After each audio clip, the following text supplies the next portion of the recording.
All right, First Samuel chapter 26. Saul is in David's power again. We saw this in chapter 24. We see it here.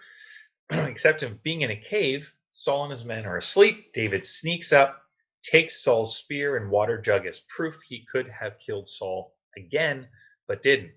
Again. In ancient cultures, a king's spear was actually also a symbol of their authority.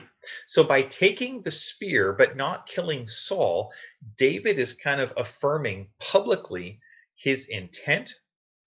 I'm taking the throne. I am, looking to have the authority of the king. But by not killing Saul, David is also publicly affirming, I'm not going to do it by harming Saul. He's going to wait for Yahweh's time.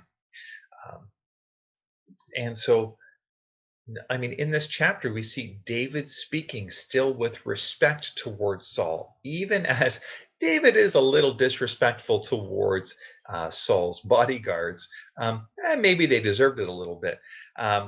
In a way here, actually, David acted with greater respect. He was a better protector of Saul than his bodyguards were. Saul again confesses that he was in the wrong towards David again. He invites David to return with him, and David doesn't, because David's not a dummy. David has seen Saul go back and forth. In the moment, I'm in the wrong, something changes.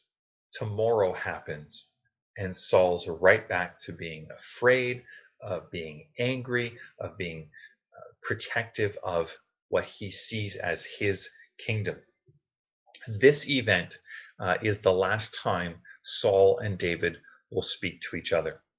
David affirms again his commitment not to take the kingdom by force or violence, but trust God's timing. And again, it's based on David's conviction that the Lord rewards righteousness. God cares about not just what we do, but how we do it. David was going to be king. He had the opportunity to do it in a violent way. This wasn't God's way. If he would have killed Saul and become king, he could very easily be going, God, I'm doing a good thing. God, I'm doing it. I'm accomplishing the goal you've set out for me. God, I am here. I'm following your will. But it's not just what we do. It's how we do it. It's all part of following Jesus. Go back to Abraham and Sarah. God says, I'm going to give you kids. I'm going to give you descendants. They're going to be as numerous as the stars in the sky. Abraham goes to fulfill it in his way. He and Sarah cook up the whole Hagar thing. And not God's way. Causes problems.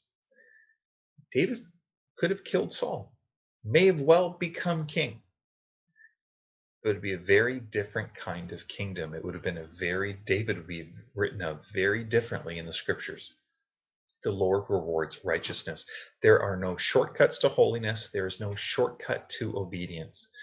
Following God's timetable towards God's goals happens on his timing. We are called to listen, trust, and obey. We're called to follow, not figure out how we are going to accomplish God's kingdom plan. So I'm not sure what you're waiting for God to do. What has God said to you?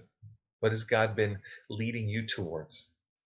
And are we watching, listening, trusting, obeying patiently, but not passively, for God to move in you, in us, as his church?